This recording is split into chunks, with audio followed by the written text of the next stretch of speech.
let's talk about the midface and the cheek area next. So there are a number of fat pads here. There's a fat pad that runs this way. There's a fat pad in here, and there's a fat pad in here. And actually, this area here is made up of two fat pads that are separated by some connective tissue. The superficial fat pad has poor lymphatic drainage, and that's why it's important to not put filler here too superficially, because it can accentuate this. As we get older, the fat pads tend to flatten and also separate, and that's why often you'll see a line separating this area here from this area here. This fat pad descends and folds and accentuates the nasolabial fold.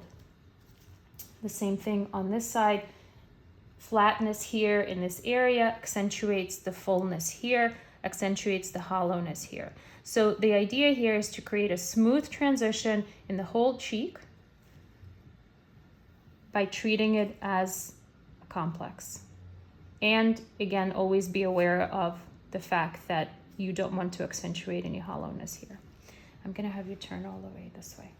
Another common area of loss of volume is this area here, and I think it's important to treat it as well, as it will allow you to create a smooth transition and kind of lift in the jawline area.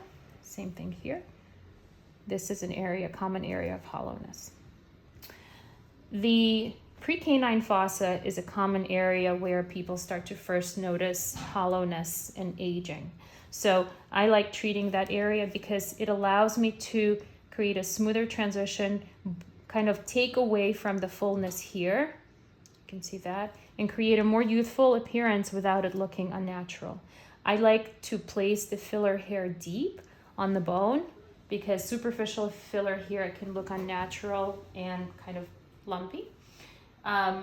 Here it is a relatively high risk area just because of the vasculature, so I always aspirate to make sure that I'm not hitting a vessel. But relatively speaking, safety should be preserved if you are on bone there.